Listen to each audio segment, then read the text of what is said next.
So the topic is flow-aware real-time SDN analytics. So quick overview in the agenda. Look at flow-aware networking is a popular concept, but we'll see what is really practical with flow-aware networking. Then look at some few interesting analytics applications. Then how these can be integrated into OpenDaylight, and a quick summary. So first, what is everyone must be quite familiar with this, but this gives a nice overview of the different types of flows in the network today. On the left side, you have the short-lived flows. One is a large flows, which are search applications, and the short-lived small flows, chat or short-form video content, video clips, etc. Then on the right side, you have the long-lived flows, where two categories: long-lived large flows, like file transfers, tunnels, or Hadoop shuffle phase, large file exchanges. Then you have the long-lived small flows, essentially video content which lasts for a long time but low bandwidth, like catch-up episodes, movies. So our focus is going to be on the top right quadrant. Here are the key reasons that the long-lived large flows are indeed the ones which are observable in the network, and also hence controllable, and also scalable in the sense from a table size perspective. Whereas if you look at long-lived small flows, they're definitely observable and controllable, but not necessarily scalable from a table size perspective, networking devices. And just focusing on the long-lived large flows is key to real-time SDN analytics, as we'll see with interesting use cases. So just to give a landscape today, yes, flow-aware networking has been implemented, but some of the very interesting issues today which exist with NetFlow or current versions of IPFix are essentially around trying to learn all the flows, short-lived, long-lived, all the flows, and then later filter them, right? So the issues with such an approach is essentially your flow cache size, because you're trying to learn all the flows, and whereas indeed the short-lived flows are a vanishing act. So you learn them and then purge them. So you need a huge flow table size, and also the fact that because you're busy learning all the flows, your CPU utilization on your router will spike up. So these are the key problems in the current flow-aware networking approaches. So moving on now, focusing on long-lived large flows, we'll talk about interesting ways to do automatic recognition in real time. So broadly, there are two techniques. One is based on sampling technologies, and other is inline line rate techniques. And the key parameters for these are essentially the programmable parameters in these implementations. The first one is the observation interval. This is the minimum amount of time you need to observe a flow before declaring a flow a long-lived flow. The next one is the minimum bandwidth threshold, as you can see here.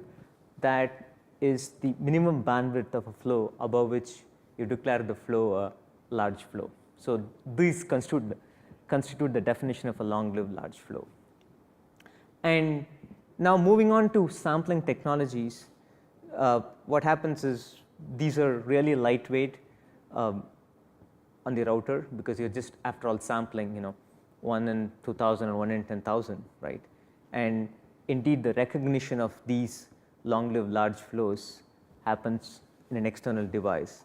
For example, SFlow-RT is a popular one where you can do real-time recognition. And here, in this case, the programmable parameters would be along the lines of, for example, if you want to reduce FTP traffic, it would be around 2 seconds observation interval, and then the minimum bandwidth threshold would be roughly 10% of link bandwidth. And now, what is very interesting is such sampling technologies are very amenable for long-lived large flow detection, because naturally sampling itself favors the big flows right? It will automatically omit the small flows. And now moving on to inline line rate techniques. Here, some of the interesting advantages are about faster detection, right? And that means you're observing each and every packet and making a decision, not sampling. And studies have shown clearly that by observing each and every packet, you can make a much faster decision in learning about long-lived large flows. But again, here, the focus would not be on learning all the flows, but use small techniques like Bloom filters and all those to recognize them in real time, but learn only the long-lived large flows with minimal false positives. Here, what we are looking at is, for similar type of workloads like FTP, the observation interval could really be shrinking to, by an order of magnitude from 2 seconds to 200 milliseconds, again, because you're observing each and every packet. And the same bandwidth threshold rules apply, essentially 10% of link bandwidth, so that you go back and obey those properties of observability, controllability, and scalability. And indeed, the inline line rate techniques, this are being standardized in firm in terms of IEs, information elements, and the IP fix working group, specifically the observation interval and the minimum bandwidth threshold. So the challenge is, okay, now inline line rate techniques are interesting, but if you want to implement them in ASICs, it takes time, right? Basically, you have to rev up ASICs to implement this. So now here comes an interesting angle where you could use virtual switches and routers, software-based, to implement such techniques, where you avoid that going through a ASIC churn and all those, right? So much easier way of getting them to such features to market, but add value. So you can think of here, NFV really playing a role, software switches, virtual switches, and routers, adding value to SDN. And also want to highlight that besides all these automatic recognition techniques, there are other methods. For example, the end user application may notify about the long-lived large flow and ask the network to do something. For example, in the case of scheduled backups. And also, all these are captured in detail in the following INTF working group draft. If you get a chance, please take a look. And this work is progressing very well in IETF. And now, moving on with this foundation, so we'll establish essentially a framework for FRSA, where we realize that performance and scalability is critical, and we need reaction time in the order of seconds. And we'll focus on analytics applications around long-lived large flows. Further in the presentation, we'll just call them large flows for simplicity, and use efficient automatic recognition techniques, sampling or inline line rate. And also, another very key element for the use cases we'll see is essentially using a hybrid SDN model, using the OpenFlow hybrid. So why this is important is we want essentially the same port to handle OpenFlow rules and traditional packet forwarding, right? So in essence, when you're adding a new rule, we just add maybe a QoS policy, but let forwarding happen today. That means such interesting use cases can be deployed in today's networks as is without any changes to forwarding behavior. And that is one of the key points to note. And also additionally, besides being decoupling forwarding from external policy, the additional value is this is scalable, and and existing flows are completely handled by today's control plane mechanisms, and only exceptions use really the OpenFlow. And also, in case the controller fails, it's very robust. You can keep forwarding. Nothing is going to happen because adding some QoS policies or other kinds through the SDN application and controller. And the hybrid SDN model, we have hybrid open flow, which is in production and can be used. And also this work is being pursued in IETF I2RS, same hybrid SDN model, but where you're touching the rib and not the fib, like OpenFlow. And now let's look at some interesting use cases around FRSA. The first is a popular favorite topic, DDoS, and let's see how we can accomplish layer 2.4 DDoS detection mitigation real time with this. So if you look at the landscape today on DDoS attack detection and mitigation, for layer 2 to 7, any types of DDoS attacks, you need a dedicated expensive hardware appliance. That's the present mode of operation. And switches and routers, you can have static rules, saying that, hey, these are the static policies, I want to forward traffic, what traffic goes through my firewall or not, but that's pretty much it, right? And the static rules are not scalable and operationally not easy to manage. And that's the current story. Let's see. So now, with the framework we established, something interesting is possible. So the key observation here is, what is a DDoS attack indeed? I mean, from a layer 2.4 perspective, right? Because switches and routers can handle only layer 2.4 and not layer 7, focusing on that. It's indeed, in fact, a large flow, right? There is a burst of traffic, there's a large flow, which lasts for some number of seconds, maybe a minute or 2 minutes, right? Or it could be more. And some of the favorite ones which are happening today are the UDP flood category, like DNS, SNMP, NTP. And in fact, I think the NTP is now kind of a NANOC favorite now, one of the mailing lists. And so basically, there's a large flow which can be detected and addressed right in the network. And you don't need to go to an appliance to accomplish this. And also, besides these UDP type of flood attacks, other popular ones which can be handled well are just the classic large flow IP5 tuple. For example, you have P2P traffic and it's kind of exceeding its bandwidth. You can have a policy to automatically detect and then enforce some QoS actions. And again here, the OpenFlow hybrid mode is key, where you can impose some QoS actions independent of forwarding.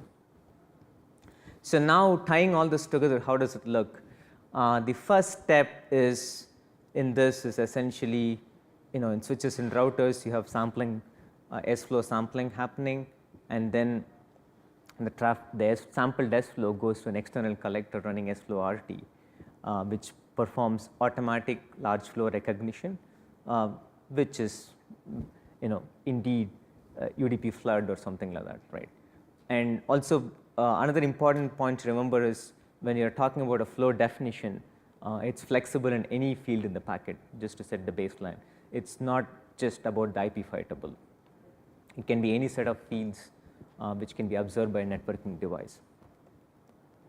And so the next step is to convey the large flow to the DDoS SDN application, which would impose the relevant QoS action, rate limit, remark, whatever is not, based on a policy to the large flow, and then pushes the flow to an SDN controller. It could be OpenDaylight. And then that flow gets installed as an OpenFlow rule in switches and routers, which would trap the DDoS attack, and with a QoS action, which could be drop, remark, anything. So this is kind of the life cycle of this and how all this happens in real time. And typically with S-flow RT, I think we have some published numbers. The large flow around 10% of link bandwidth, say on a 10 gig link, approximately around 4 or 5 seconds, the large flow can be detected. And if it's 20%, probably 2 gig, then you can detect it around a couple of seconds. Right? The well-published numbers. So that is in this whole, real-time SDN. Sure. The flow that you're talking about consists of multiple flows, essentially multiple 5 people in this case. So I think the best way to view it is it's an aggregate large flow. So for example, there's a destination IP address, right? Yes. So that's why I just clarified the definition of flow, where it can be any set of fields in the packet. It's not necessarily the classic IP table. It's basically an aggregate flow.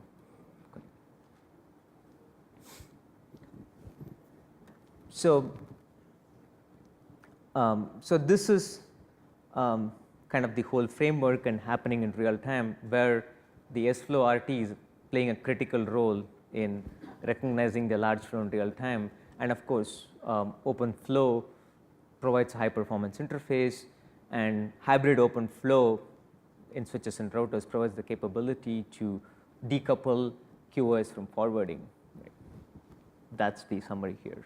And this work is also happening in IETF and I2RS, again around the hybrid SDN model which I talked about.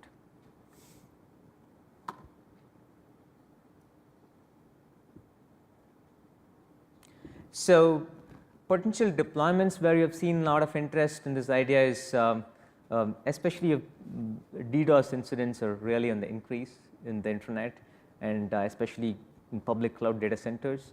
And you can read more in the reference, and Rackspace is subject to a huge DDoS attack which brought it down for several hours. And here the biggest benefit this solution can offer is it can complement layer 2.7 DDoS appliances and enable a tiered pricing model for the operators. So this is a service provider DC story. And not just that, we have also seen interest in research and education networks, where such tools and solutions can complement the existing layer 2.7 DDoS appliances. How do you compare this approach with a BGP flow spec? So the BGP flow spec, it's just a protocol. Oh, okay. So the question is how do you compare this approach to the BGP flow spec approach? So BGP flow spec, all that it provides is a communication protocol for conveying flow information, right? For example, if there is an attack detected, then you can use BGP flow spec to communicate to downstream. Basically, that's what it is, right? It's not about a framework for detecting attacks and then mitigating it. That's not BGP flow spec. It's just a communication model, right? So for example, in not the detection, but the rest of the, seems to me that the rest of the architecture you described there could be achieved also with BGP. So basically, you're saying instead of open flow, you could, that is possible, that's possible. So yeah, totally. So in our case, we wanted to be kind of more, keep it more flexible with OpenFlow, right, tied to hybrid OpenFlow. That's the direction. That's why we would prefer this approach. And more reaction, once you have detected and all the switches support hybrid OpenFlow, it's very easy to make it happen. And of course, wherever there isn't, we can do BGP flow spec for sure.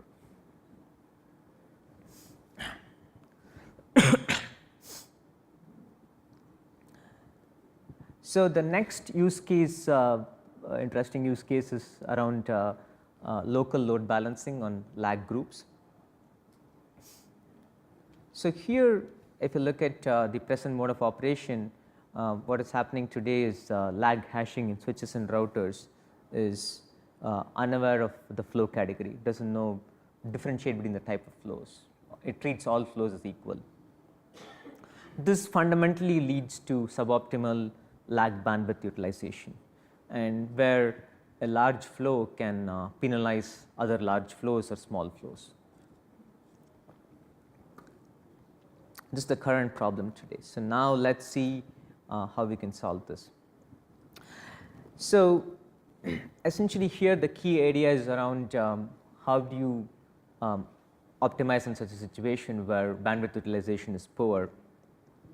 So the sequence of events would be here the routers use S-flow sampling, and then the first step is an external collector, you recognize the large flows, right? And then you communicate that large flow to an SDN application, load balancing SDN application, which performs this set of steps. Essentially, the first step is the load balancing application would do is, hey, indeed, is there a problem to solve in the sense, so there could be an imbalance in the lag, but is there really an imbalance happening right now, correct? Or is it affecting my overall bandwidth utilization, right? So if there could be imbalance, but if there's no, basically one link is not, or few links are not peaking in bandwidth, then there's nothing to do, right? So essentially that means the first step is identify the congested egress member ports for lag. And now essentially what it comes to is, it comes to a strategy around bin packing for maximal bandwidth utilization.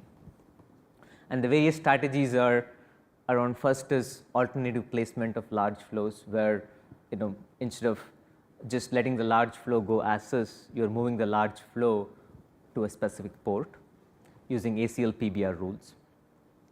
And you could potentially, based on policies, reduce the priority of large flows, QoS actions. And also the other interesting part is, while you have adjusted the large flow to take a specific path, so now there are other flows which are going, right, all the other flow categories. So now we can essentially adjust the lag hash table to achieve the best redistribution of the small flows. So it essentially, instead of today's model is the lag table is kind of kept symmetric. Basically, you have equal port distribution between all the ports. Instead, you will be giving lesser weight to the ports where large flows are steered. That's the key idea there. So with these bin packing strategies, what you have achieved is the maximal bandwidth utilization for the lag. Right. And so the other interesting way of implementing this is, you could consider, because it's lag and completely local, you could consider implementing this as a collapse function in the router embedded application. So the biggest differences are, the reason you could probably do it is if you're using inline line rate recognition techniques, which you talked about before, then it makes sense to kind of embed it. But if you're using kind of an external collector approach, it's more prudent and smart to use the SDN approach. The rationale is, hey, you have SFlow capabilities in all these switches or sampling capabilities, then you develop this application once and you can leverage this across multiple products and platforms. That's the biggest benefit in this as an SDN application. And talking to our customers, they see value in both the approaches. And essentially, if you want to deliver value through ASICs and those kind of approaches, then go with the embedded application. But otherwise, the SDN application is the preferred approach. And this work is captured in detail in the IETF Ops Working Group in large flow load balancing. How do you adjust the hash table? So that would be a vendor specific call. Yeah. So basically, we will talk about the end of it, the vendor specific, correct? So that's why in each of the boxes you see the open flow and vendor specific, and even the open flow group table will also be adjusted. That's also part of the vendor specific right now. Yeah.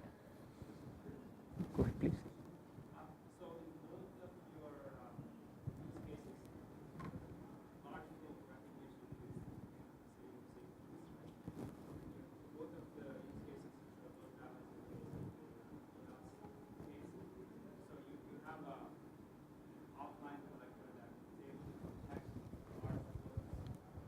How feasible do you think it is to not have false positives detect the large flow and to detect the fact that this is a DDoS versus So interesting question. So I think definitely that's all about the implementation, how you accomplish those. There are various interesting ways of doing that, and that's the whole IP around, how you specifically zoom in on the large flows and avoid the false positives. That's the key differentiator with SFlow RT or the kind of the inline line rate techniques. Unfortunately, there's some IP, so I can't disclose details. just fundamentally, you think that it's feasible Exactly. So just to give you some hints along the direction. So the first is when you're using S flow. So you are naturally favoring large flows. I mean, you're ignoring the small flows, right, in the samples. And also then it comes to a problem of, if you go back to analog theory, basically filtering the noise, and the noise is small flows and just focusing on the large flows. And regarding the inline line rate techniques, something to think along is around counting Bloom filters, and having multiple hash tables. Those are some things to think about, where you just filter these large flows, but with a minimal false positives, and you quickly converge on them. And again, because you're focused on long-lived large flows, it's really scalable. You're looking at only a small table size. You're proposing that this being offline number of resources for related to the Bloom filter itself, huge compared to putting it right in the router itself. No, so the Bloom filter I was alluding to more like an inline hardware implementation, right? So I gave both the examples. So either way, you can make it really scale, because at the end of it, if you're looking at flows about 10% of link bandwidth, there are not going to be too many flows, right? And also fundamentally, by the definition of long-lived, studies have shown that inside a data center, when you're focusing on long-lived flows, you're looking at flows which at least last for 10 seconds. And in our case, talking to customers, we see of the order of more of minutes at least. Those are the types of flows we're focusing on. And if it's going to last a few seconds, we just don't care, because we can't do anything with them anyway. So my question was more on that. What is the latency you see by the time you take this? So I think the biggest challenge we have seen is, all these control interfaces, you want to kind of keep them optimal, right? For example, OpenFlow is definitely high performance. So you don't want to use some CLI or some mechanism. That's the reason for using hybrid OpenFlow. And likewise, each of these interfaces, we will strive to be optimal, right? So SFlow itself, we look at it, it's constantly pushing traffic inside samples and also counters. Is very efficient. And so in some cases, as you see,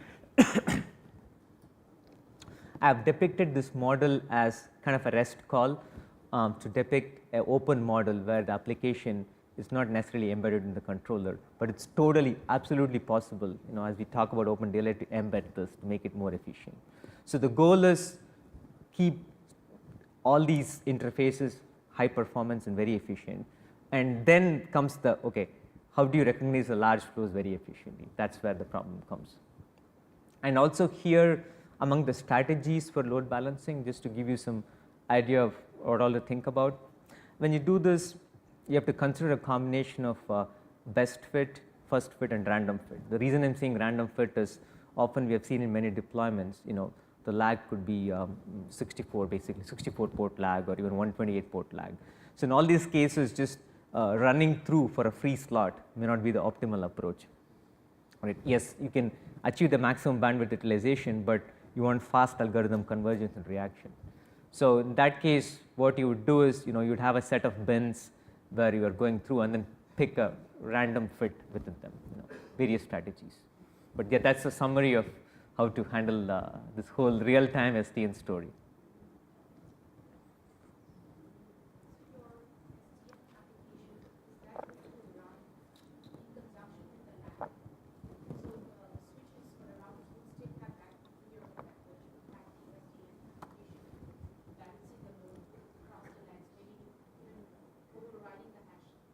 That's correct. Yeah.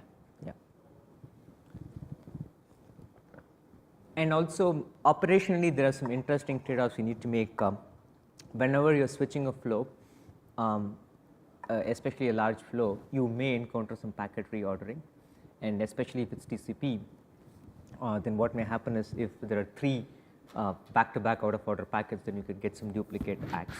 So we have captured this also in IETF trap, and these seem to be trade-off well accepted by operators. Yes, it's not a free lunch, there is a trade-off. And also you have to remember that even in the case where we're adjusting a hash table, there could be some slight reordering. So all trade-offs for bin packing.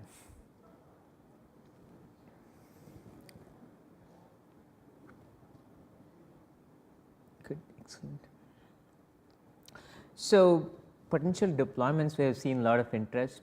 One second. So there we have seen in transit networks and internet exchange, especially in WAN, where you have IPsec tunnels and large file transfers. So it seems like 10 gig lag is a very common use case, and there is a very slow transition to 100 gig. Right? It's very slow, and there this can deliver substantial WAN bandwidth savings. And in fact, IETF, if you do see, there is composite link work in that direction. In fact, bundling your 10 gig and 100 gig to ease the transition. Please. So your earlier slide, I mean, the flow definition here is 5 to 1. Typically, that's correct. Yeah, typically, but not necessarily. It's so basically, when you're covering IPsec tunnels, right, you have to keep the definition flexible. Correct. It's not necessarily the inner flow, but the tunnel itself. Correct. So again, I think the best way to treat is keep the flow definition flexible. Any Kind of, if you do it from aggregate way, you kind of do some traffic engineering between the thing. That's what you're trying to do. If you make it flow specific, yeah, I mean, two sets of flows from same source to destination having different fields. Both are sending the large flow. You would probably distribute it among different links. And if you try to aggregate it and put it on the same link, it may not work that way. Right, and so in the case of lag, so think about this in a core network where there are flows from different sources to destination, not all from the same source. Correct. If you have an IPsec. Yeah.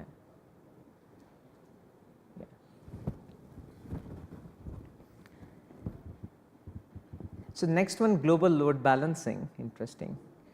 So I think from an open flow, many people might have seen this use case, but I'll go ahead and point out something, how we are taking it to the next level. So if you look at today's hash-based ECMP schemes, so so I've drawn out fat tree topology in a data center. So what happens is you have two sources and destinations, completely independent, S1, D1, S2, D2, no intersection, right? And when they have large flows, what happens is in the core, you could have collision, right? And poor bandwidth utilization and poor application performance, all because the hash-based ECMP is, not flow aware. All that it knows is basically, it treats all the flows uniform, right? That's the fundamental problem. In essence, you finally land up with suboptimal network bandwidth utilization or poor application performance. So now what do we do? So the solution is large flow global load balancing, right? So here again, this is kind of interestingly very similar to the one we talked about, right? I mean the lag one, but now instead of doing a local bin packing, think of yourself as doing a global bin packing across multiple network nodes, right? So to summarize again, the first step would be suppose you take the S flow approach, right, sampling approach. The external S flow RT would be doing the large flow recognition, and then feeding to the global load balancing application, right, which would essentially identify congested links in all network nodes, not just a single network node, right. And here this would do globally optimal placement of large flows. I mean typically IP fightable by adding a hop by hop PBR rule. So you'll add a PBR rule in each node to steer. For example, it's added here to basically steer the large flow across a specific set of nodes. And also the other aspect is, I mean the interesting aspect I think which would have not been discussed in the OF use case is about the same idea of which you talked about before, redistributing small flows, maximal bin packing, where you adjust the ECMP hash table using hybrid OF vendor specific extensions again to basically maximize the bandwidth for the other flows. So essentially the large flow using a ECMP link, so then you don't send so much of small flows or other flows using that link, right. you steer them towards the links where there is, there is no large flows. That's the key idea here. So in summary, this, the final goal is optimal network bandwidth utilization globally across multiple network nodes. That's the end goal. And here the only meaningful way to do this through an SDN, external SDN application again, because it's coordinating across multiple nodes, right? And you could also, I mean, rather than using external collector-based techniques, you could use an inline line rate technique to detect the large flow.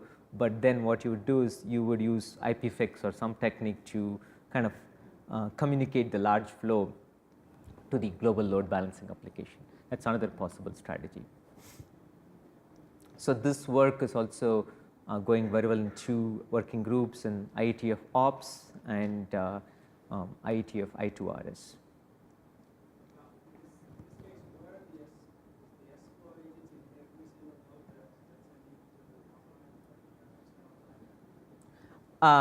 That is correct. So basically, you have to, you have to instrument each and every node to look at the network utilization, right? Correct.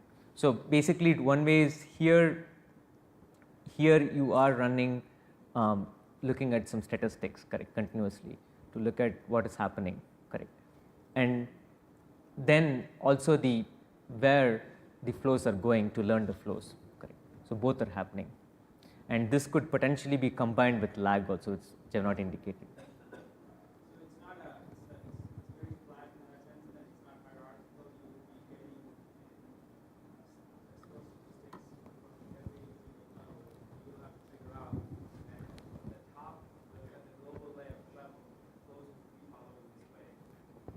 So I think what is very important, I think we decouple the S flow basically, which is used for large flow observation from interface statistics, right? So no matter what, you have to observe interface statistics in all the nodes, because that is the indicator. For example, just going back to this slide. So that is the one and only way to determine that there is poor bandwidth utilization, there is collision, you are oversubscribing, there is no other way, right? But talking of S flow, what you could do is, depending on the topology, you could just have S flow at the edge, right? Because that's where you're recognizing a large flow. And for example, that would correlate with this. I'm doing the inline line rate large flow recognition only in the edges. I don't need to recognize it again and again. Exactly. Both are separate. Yeah.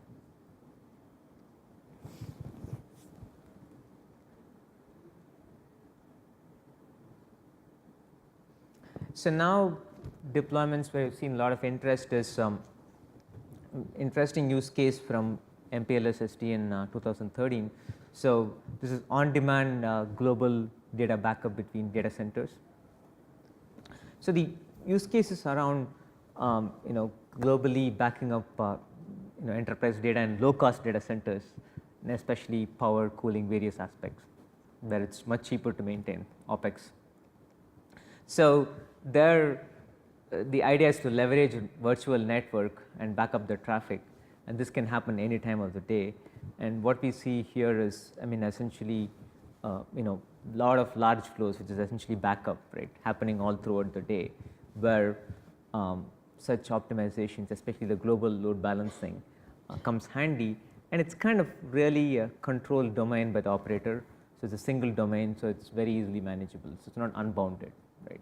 So essentially, the problem spares where we see potential, deployments for large flows around contained, single domains, not across multi-domain. We are not solving those problems because they're way too complex. It needs interaction between multiple SDN controllers, and also way more complex topologies.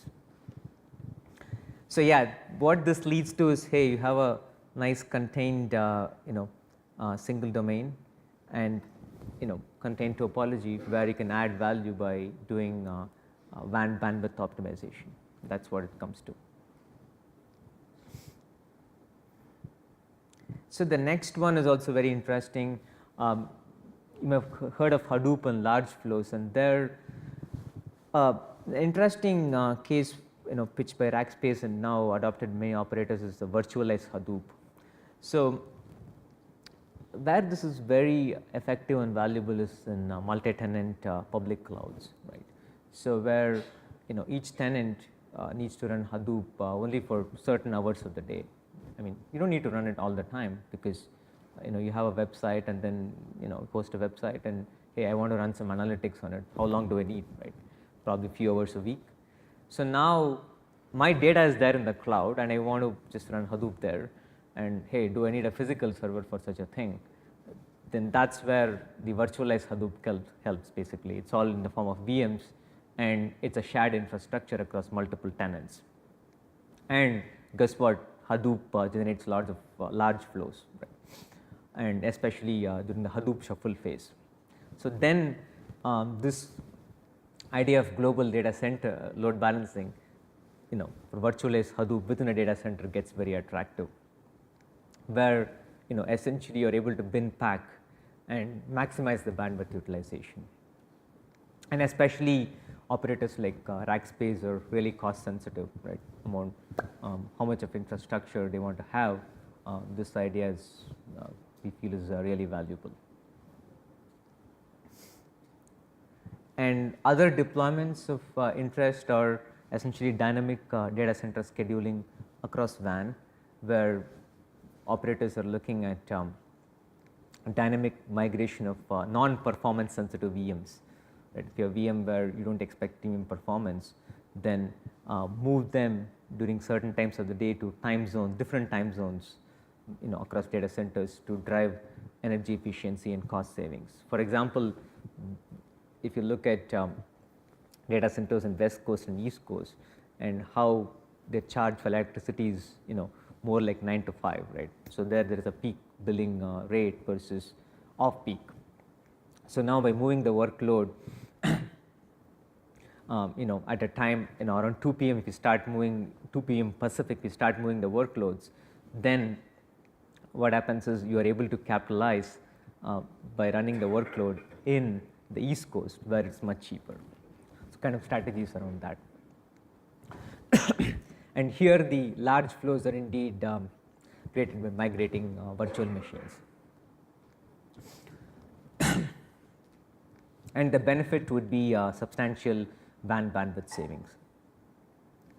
So the other use cases also we've seen around distributed NFV data centers, where the goal is to cache content closer to the end user. And here again, the dynamic rich media content triggers long-lived large flows across WAN and MAN. And here again, both bandwidth savings for MAN and WAN. That's the value proposition. And additionally, interest or research and education institutions with a lot of large flows and high performance computing infrastructures. Good. So getting to the end, and then now some quick thoughts on what we need to do to integrate this with OpenDaylight. So to make this indeed happen, all these rich real-time SDN applications, we need a policy management framework. Especially there are multiple applications they could generate overlapping rules. DDoS could generate a rule, load balancing could generate a rule. How do you merge and manage all this, right? This is something I think Colin is leading an effort, so I hope we converge on that. That's an important topic. And other gaps are link utilization monitoring, which needs to be done in OpenDaylight. And also we need vendor specific extensions to OpenFlow, lag, ECMP, group table manipulation. And also we would need Yang data models for large flow, this whole slew of applications configuration monitoring. And that the beauty is the Yang data models can be leveraged whether you're doing really an SDN application or a router embedded application. That's the interesting idea of the floating northbound talking to the application or really the network node. And also we're going to submit an OpenDaylight project around this. Feel free to chat with me further on that. And to summarize, So we have seen some interesting real-time SDN analytics applications around DDoS mitigation focused on layer 2-4, then large flow global and local load balancing. And on the future work in SDN analytics, some interesting areas are potentially dynamic service chaining. We talked about static and all those models in the morning. So more around how you dynamically service chain certain flow categories, and something to think about. And this would enable service providers to offer tiered services. And interestingly, on the standardization front, a lot of possibilities, especially when you do the OpenDaylight project. The Yang data models can be standardized in IETF NetMod. So that's what I wanted to share. And also, we are demoing these ideas in ONS. Feel free to join us there, ONS. And lastly, I would like to thank all my IETF co-authors on this work. And by any chance, if Shri is here, I would like to thank him. I don't know whether he could join. So, hi Shri. Yeah. So, questions? Has your group studied the use of all optical switches for large flows? Sure, definitely. I mean, so I think we definitely know those are other ways of solving the problem, but our focus is on IP basically. Yeah. Oh, the question was around all optical and large flow steering, how things happen, optical switching. So my answer was our focus on IP networks, which are deployed by operators today. So kind of, I think the whole value is bin packing. When you talk about load balancing, bin packing in an IP framework, ECMP, standard IP framework, lag ECMP. So of course DDoS is slightly different, interesting angle.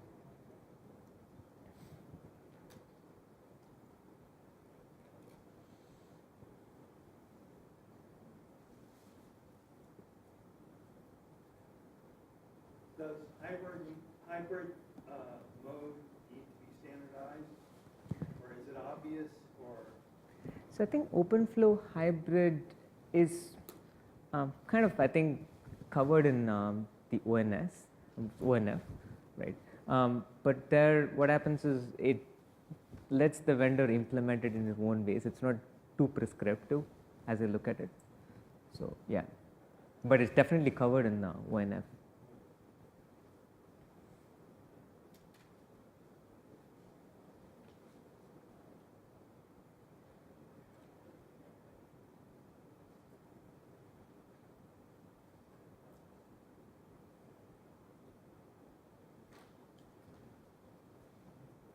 Anything else? Thank you all for attending. Thank you.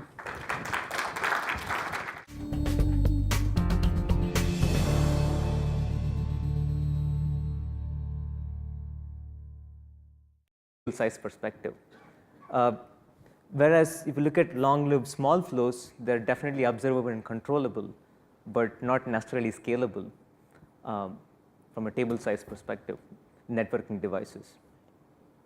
And just focusing on the long-lived large flows is key to real-time SDN analytics, as we'll see with interesting use cases.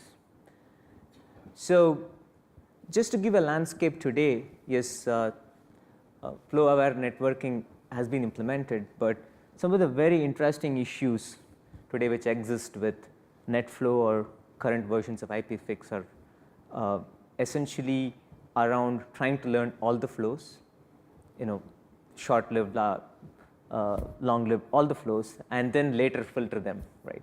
So the issues with such an approach is essentially your flow cache size, because you're trying to learn all the flows, and whereas indeed the short-lived flows are a vanishing act. So you learn them and then purge them. So you need a huge flow table size. And also the fact that because you're busy learning all the flows, your CPU utilization on your router will spike up. So these are the key problems in the current flow-aware networking approaches. So moving on now, focusing on long-lived large flows, we'll talk about interesting ways to do automatic recognition in real time. So broadly, there are two techniques. One is based on sampling technologies and other is inline line rate techniques. And the key parameters for these are essentially the programmable parameters in these implementations. The shown clearly that by observing each and every packet, you can make a much faster decision in learning about long-lived large flows. But again, here the focus would not be on learning all the flows, but use small techniques like Bloom filters and all those to recognize them in real time, but learn only the long-lived large flows with minimal false positives. Here, what we are looking at is, for similar type of workflows like FTP, the observation interval could really be shrinking to, by an order of magnitude from 2 seconds to 200 milliseconds, again because you're observing each and every packet. And the same bandwidth threshold rules apply, essentially 10% of link bandwidth, so that you go back and obey those properties of observability, controllability, and scalability. And indeed, the inline line rate techniques, this are being standardized in firm in terms of IEs, information elements, and the IP fix working group, specifically the observation interval and the minimum bandwidth threshold. So the challenge is, okay, now inline line rate techniques are interesting, but if you want to implement them in ASICs, it takes time, right? Basically, you have to rev up ASICs to implement this. So now here comes an interesting angle where you could use virtual switches and routers, software based, to implement such techniques, where you avoid that going through a ASIC churn and all those, right? So much easier way of getting them to such features to market, but add value. So you can think of here, NFV.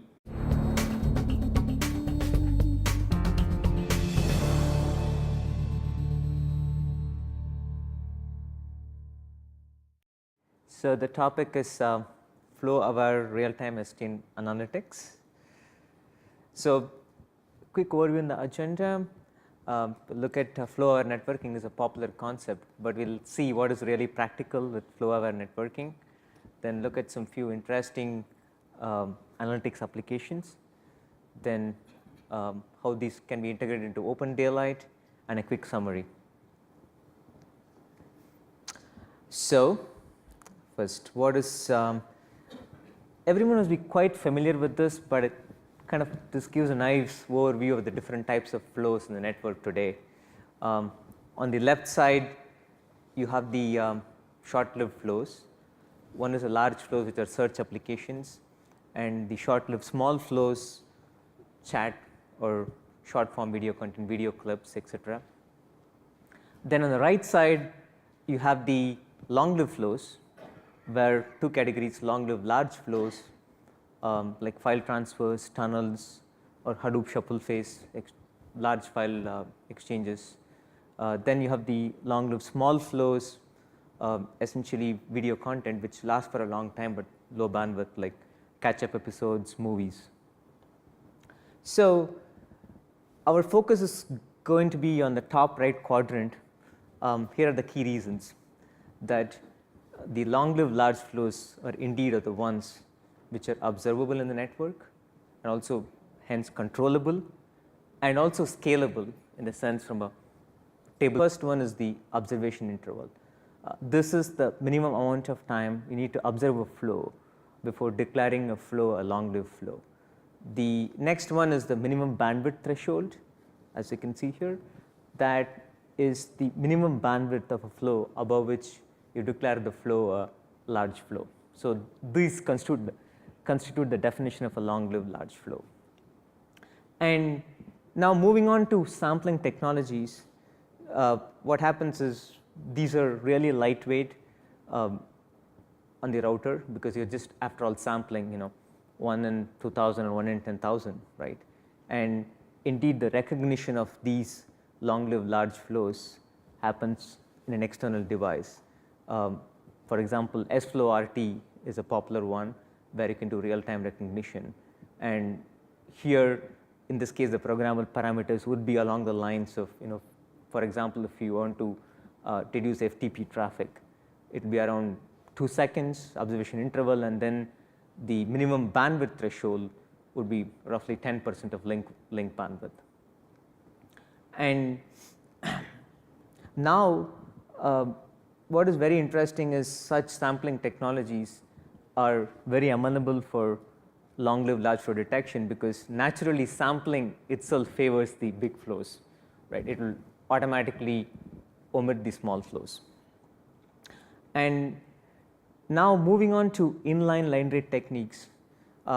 Here, some of the interesting advantages are about faster detection, right? And that means you're observing each and every packet and making a decision, not sampling. And studies have shown really playing a role, software switches, virtual switches and routers, adding value to SDN. And also want to highlight that besides all these automatic recognition techniques, there are other methods. For example, the end user application may notify about the long-lived large flow and ask the network to do something, for example, in the case of scheduled backups. And also, all these are captured in detail in the following INTF working group draft. If you get a chance, please take a look. And this work is progressing very well in IETF. And now, moving on with this foundation, so we'll establish essentially a framework for FRSA, where we realize that performance and scalability is critical, and we need reaction time in the order of seconds. And we'll focus on analytics applications around long-lived large flows. Further in the presentation, we'll just call them large flows for simplicity, and use efficient automatic recognition techniques, sampling or inline line rate. And also, another very key element for the use cases we'll see is essentially using a hybrid SDN model, using the OpenFlow hybrid. So why this is important is we want essentially the same port to handle OpenFlow rules and traditional packet forwarding, right? So in essence, when you're adding a new rule, we just add maybe a QoS policy, but let forwarding happen